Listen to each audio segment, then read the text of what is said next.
Hi, I'm Brent Stafford, and welcome to another edition of Reg Watch on GFN.TV. And this is our last episode before we pack up the studio here in Vancouver and head off to Warsaw, Poland for GFN 2023, the 10th anniversary of the Global Forum on Nicotine. And we're excited to be going for many reasons, but I think the most important is getting to spend some face time with guests on this show. And one of the people we always look forward to meeting in person is Clive Bates, tobacco control policy expert and former director of Action on Smoking and Health UK.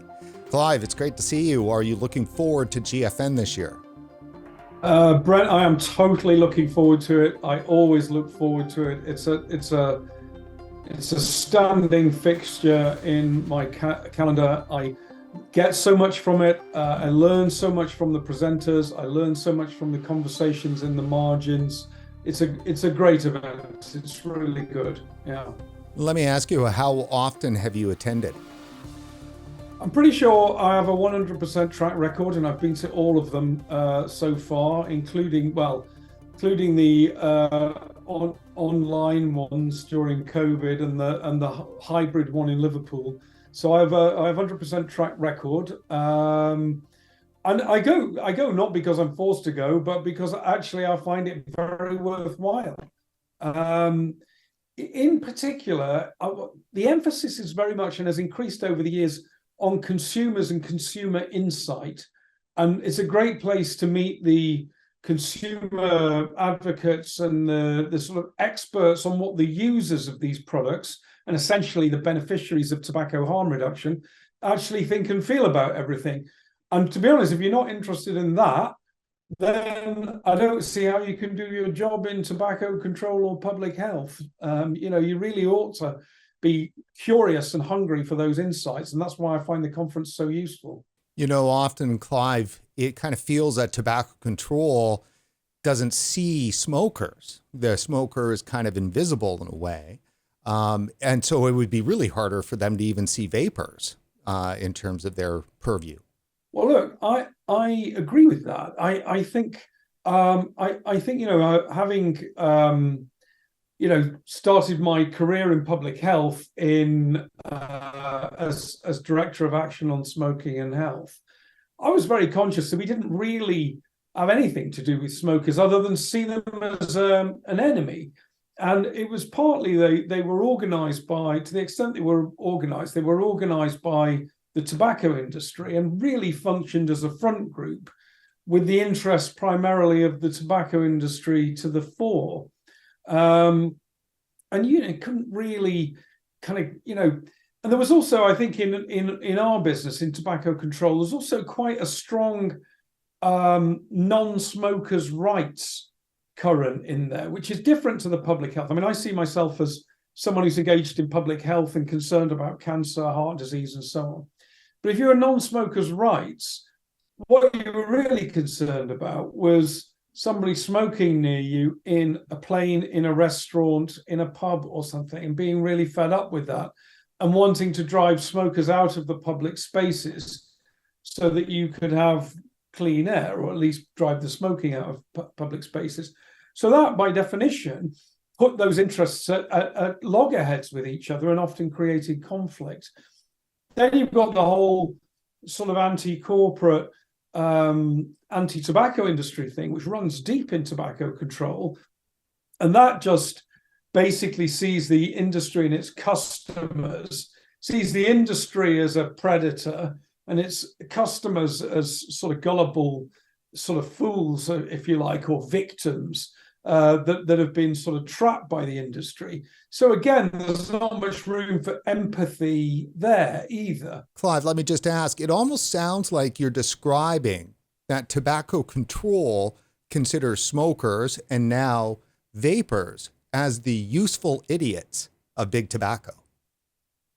That's off. I think it's very common to see that narrative, and it's very common for vapors, people who are active online or campaign to be accused of being shills. So not even useful idiots, just sort of hacks and shills and paid accomplices.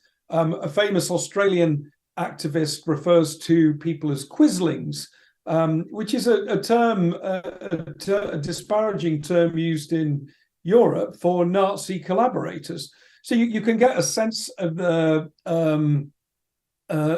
sort of mood there that was coming from tobacco control towards smokers and vapors. And I've concluded, I didn't think this way when I was director of ASH, but I do now, that your whole process of public health and tobacco control needs to proceed through a mixture of empathy and humility. That you need to understand where people are coming from and kind of just walk in their shoes a bit, and try to see how they see the world before you condemn them, condemn what they're doing, and try to make it impossible for them to solve the problem in the ways that they have solved it. And I've come to see that whole enterprise as incredibly arrogant. And a massive antidote to that is going to conferences like GFN. And I wish, to be honest, a lot more of them did, because then they would think differently about what is actually the core subject of their work. And the fact that they don't, to me, is unprofessional.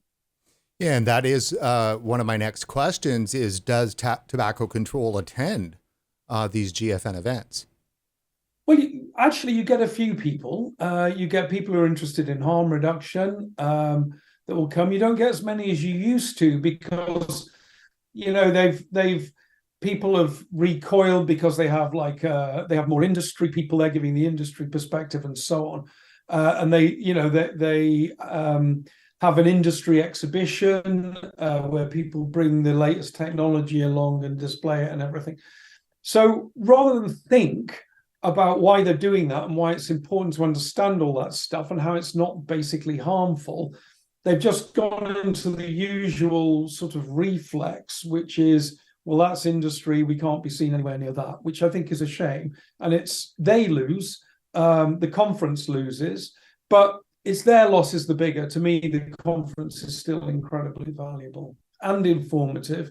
And I'll say this, it helps to have the industry people there because you get their insights as well. You don't have to believe them, and you should always be skeptical about them, but you shouldn't shut them out. In a way, the Global Forum on Nicotine is treated as harshly as any other industry group would be treated by, say, the WHO. They're kind of shunned. People are not allowed to attend, for the sake of, somehow being tainted by industry.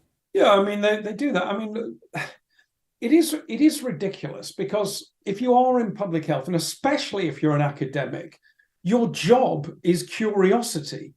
Your job is to understand things, and you don't do that by excluding yourself from insights that you can get from a conference like that. It's a completely stupid way of doing things. It would be like trying to do anthropology without ever visiting the people that you're studying. It'd be like trying to do it from a distance or from a helicopter or something. It's a ridiculous way of doing it. And I think it's not because they actually have a credible objection to the way the industry works in these things. And it basically, I'm all for it. They work quite constructively. It's because they don't want to hear these messages, because these messages that they get from consumers, get from the industry, is that the world is changing and moving on without them. This is where they would come face to face with their own impending irrelevance. And the fact that people can now solve the problems that they have spent decades and sometimes entire careers working on without their involvement, and in a way that they don't like. It's hard to express this, but the harm reduction approach and the mood music that you get at GFN is totally countercultural for the tobacco control community. Okay, their modus operandi, their playbook, is primarily one of punishment with taxes, coercion, restrictions, stigma, defining you as a patient and controlling you. I mean, the word is tobacco control, and control is essentially what they do. It does what it says on the tin. Now you flip to the mood and the modus operandi that you will be hearing about at GFN, and it's like, well, consumer empowerment, consumer choice. It's people taking control of their own health at their own initiative, at their own expense, by interacting with private sector, entrepreneurial, innovative companies producing products that solve the problem that those people want solving, i.e. the health and welfare and stigma, in a way that works for them. And there is really not very much room for your average tobacco control activist or academic in there. Of course, some are very curious about that process, and well done to them. They are at least thinking about the field they're working in, and whether it can be used to solve really difficult problems like smoking in mental, the communities of people with mental health problems, smoking amongst homeless, prisoners, veterans, all the really tough nuts to crack. Those are the academics doing the most interesting work. But the people who just don't like it all, there's nothing for them at those meetings other than threat and challenge. It's really about forced behavior is really the point for them, isn't it? I would say there's a model of tobacco control, which is, I put this crudely, but we will punish you, we will hurt you, we will restrict you until you do what we say, which is to quit, and then we'll let the pain stop. So we don't care about your welfare. We're going to hit you with a massive tax bill, in hundreds of dollars, thousands maybe of dollars per year for being a smoker. And our offer to you is that if you do as we tell you, we'll make that pain stop. And we call that the best tobacco control policy. That is basically the premier Rolls-Royce tobacco control policy that everybody agrees with. We hurt you like hell in your pocket, in your household budget, in what is almost always a poor household. And when you stop and do what we say, then we'll make the pain stop. When you get down to it, that's the model. And that, I think, connects very strongly with a kind of belief that I have, and that is that nicotine vaping removes the harm that comes from smoking cessation. And that harm that comes from smoking cessation is everything that tobacco control and that you just laid out. Vaping, you can just step right out of that. It's really interesting. I mean, when we talk about harm reduction, we should take a holistic view of harm, which isn't, it's not just the cancer, cardiovascular, respiratory disease that you get from smoking gets dramatically reduced. Of course it does. Okay. But remember, there's a whole lot of other aspects. So how bad do you feel about, being in a place and smoking and everybody staring at you, or you're feeling stigmatized or antisocial? Then, so there are those welfare aspects to harm. Then there's a whole range of harms that are deliberately induced by policy. Okay, so I mentioned taxation is one. That is a great big rod to beat you with. And the deal is that when you stop smoking, we'll stop beating you with that rod. Even though you're probably already very poor to start with, we're going to use financial pain to get our way. So that's another form of harm. And it hits the household budget, and it hits the kids in the household as well as taking food off the table and so on. Then you've got the campaigns, which are often referred to as denormalization. So people will glibly trust that, well, we're denormalizing smoking or tobacco. But what they mean is they're stigmatizing it. Denormalization and stigmatizing are one and the same thing. They're just, one is a more respectful way of saying the other. So those harms count for a great deal. And then you've got other more subtle harms, such as, well, let's call it the loss of autonomy. What if you liked smoking, even if I disagree with you and I don't like it, or you don't like it, or I've never tried it, you are entitled to want that and like it if you want to, and I am pushing you to stop it.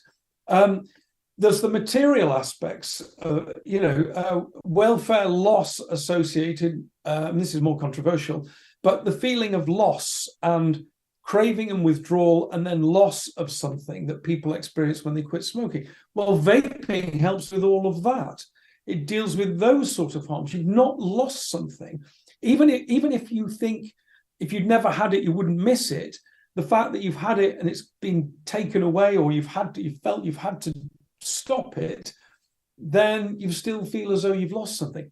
Anyway, I'm rambling a bit, Brent, but what I'm getting at is there are a wide range of harms and feelings that people get when they are engaged with tobacco control and engaged with protecting their own health in their own way. And that's where I would go. That's why conferences like the GFN, and there are others, where you can talk to people and really get a feel for what they feel about it. Ask a question in the academic community. Why do people like nicotine?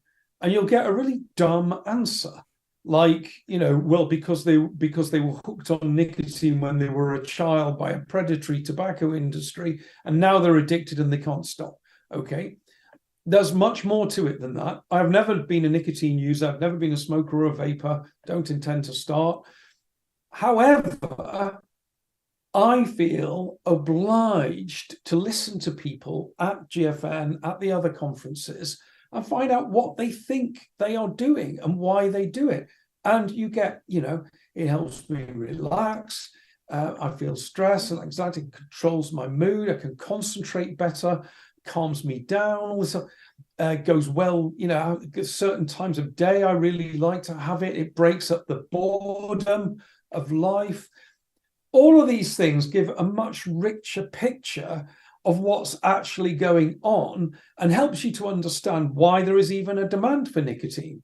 Why that demand is likely to persist, not going to die out. Because when people explain why they're doing it, it kind of makes sense. Clive, at this year's Global Forum on Nicotine, you'll be hosting a rather unique plenary pre-conference session titled The Big THR Conversation. How can the last decade influence and inform the next? What's this session all about? I think the idea it was kind of like a bit of a nostalgia trip. There's been there's some people who've been in the room, who've been on a journey, maybe 15 years now, the early adopters.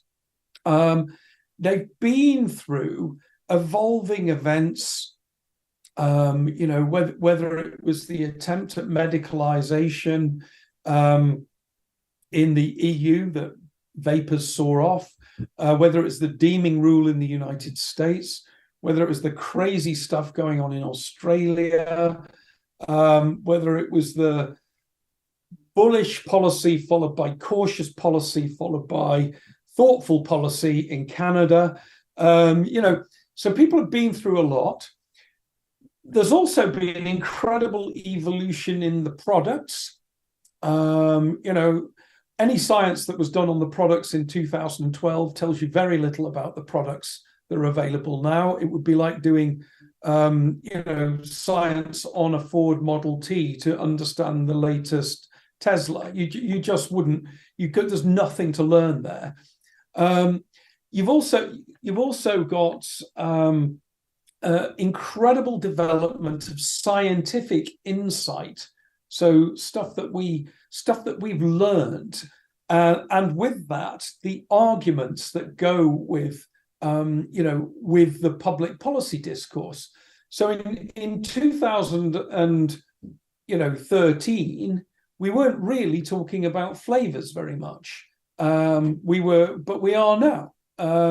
We weren't talking about disposables. We had cigar-like product. We've kind of come full circle because we had cigar-like products. Then people got into more rechargeable. Now we've got the disposables, kind of mass market and so on.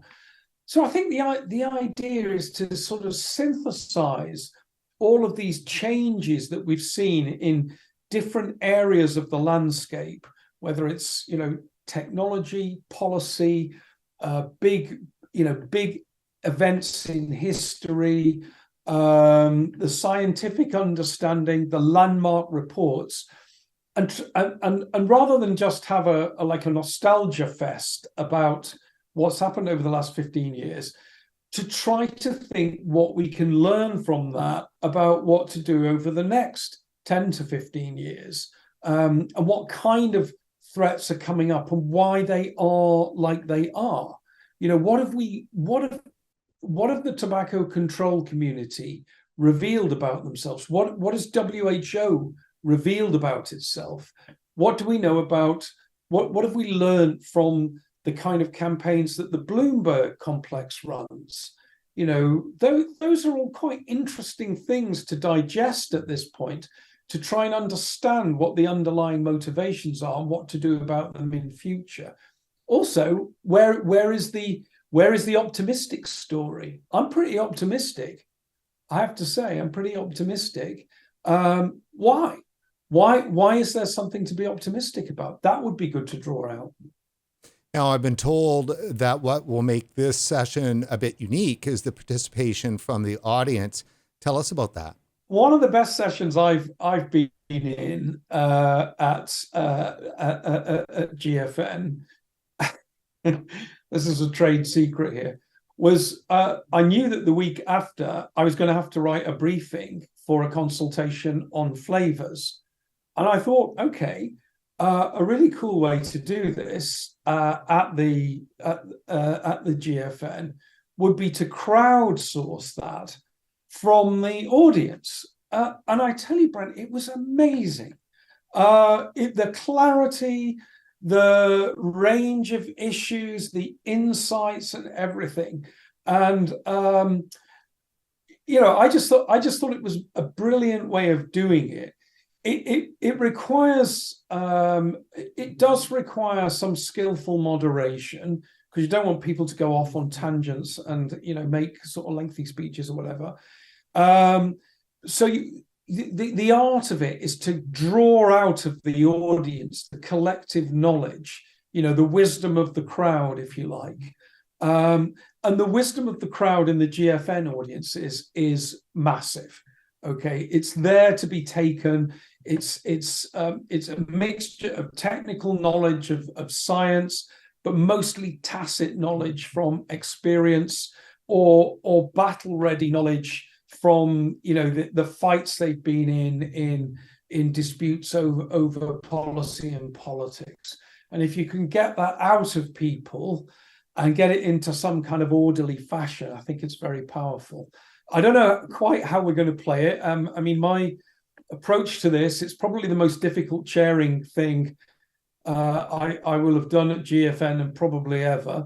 But it will be to try to help the audience find its own sense of direction in this by, really challenging them in a way with the answers that I'm getting, and then going to people who can address those challenges.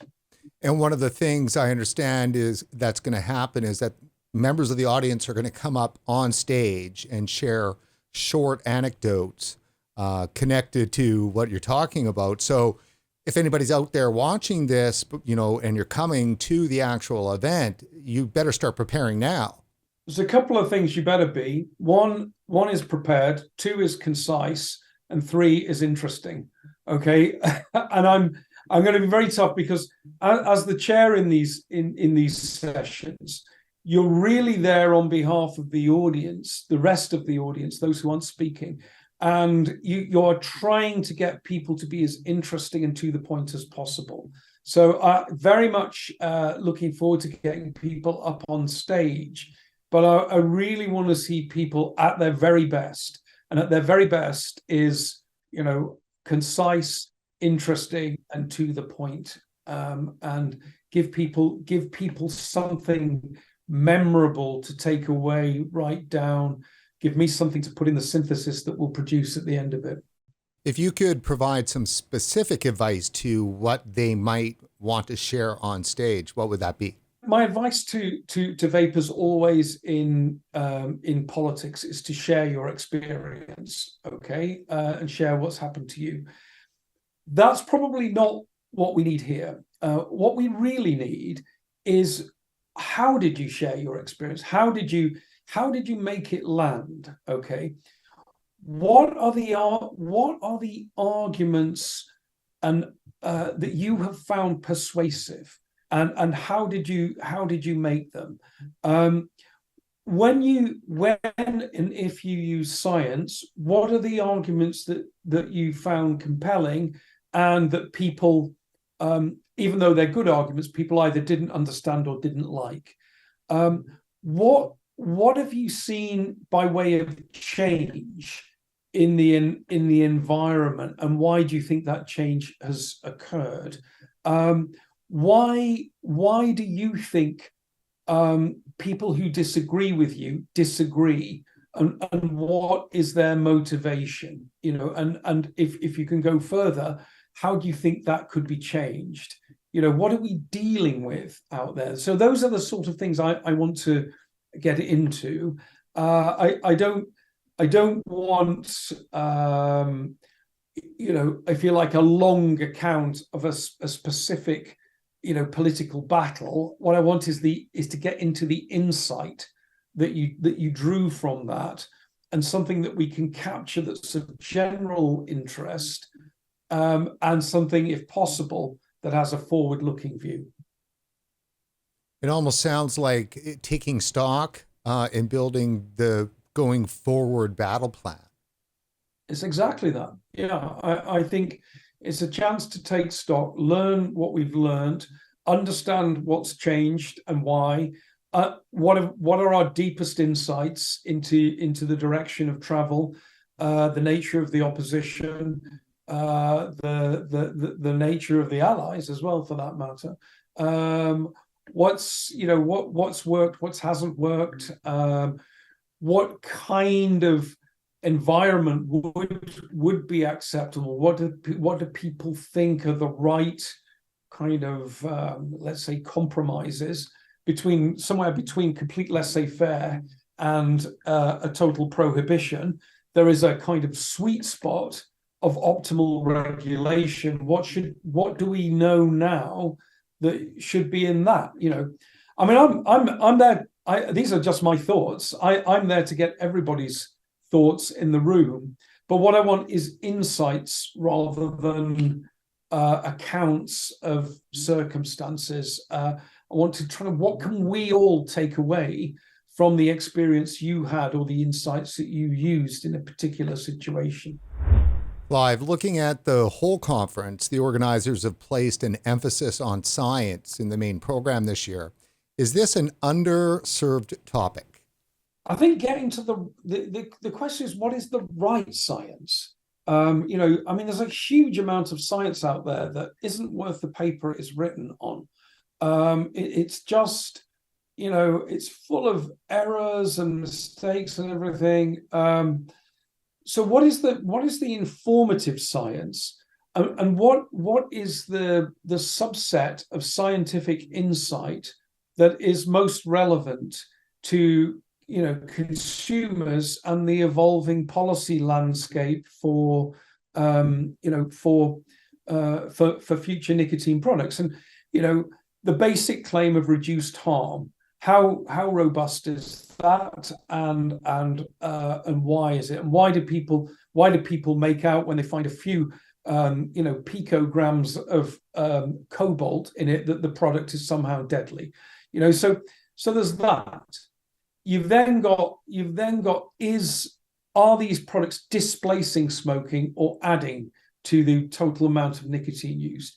You've got what are our insights into disadvantaged populations, poor socioeconomic status, mental health, people with mental health problems, and so on. What can we learn about them? Then there's the whole story about nicotine, and some of the best sessions I've had have been at GFN on why do people use nicotine. Is amazingly underserved question in the tobacco control literature, and gets to understanding what the basic demand function is. And if you don't understand the demand function, you really don't know what you're dealing with as a phenomenon, or what the appropriate regulation is. So I think there's a lot of stuff like that. The kids thing. What have we learned about young people? It's just a brilliant paper just out that went through all the arguments about kids. And of course, it's much more complicated than the campaign for tobacco-free kids narrative, which is just basically for simpletons. And you can tell they're not serious about kids, by the way, because there's no subtlety about kids. What about the disadvantaged kids? The kids whose parents smoke, the kids whose parents and their parents and their parents have smoked for the last 5 generations. The kids were in estates and housing projects where nearly everybody smokes. What about them? What about the kids who have very high substance use behaviors, likely to be using cannabis or other drugs? What about them? If you were really interested in the welfare of kids, that's where you'd be. That's the stuff you'd be interested in particular, rather than using the transient, frivolous, experimental behaviors of largely middle-class kids to create a massive stick to beat adults with, which is essentially what they are doing. I think you've got to be discerning about the scientific insights that you want, and also inconvenient truths. What are we learning that is disturbing? If anything, what do we think about things like disposables and waste? How big is that waste problem? Is it a big problem? It's bigger. It's bigger than not having them, but is it big compared to other forms of waste? So those are the interesting questions that would be, on the mind of anybody thinking about policy.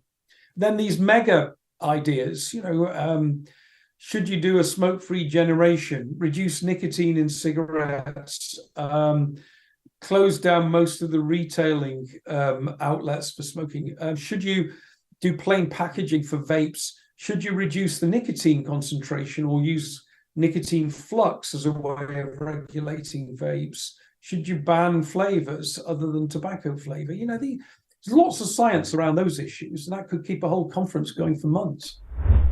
Clive, as we've been discussing, you are hosting a plenary pre-conference session titled The Big THR Conversation: How Can the Last Decade Influence and Inform the Next?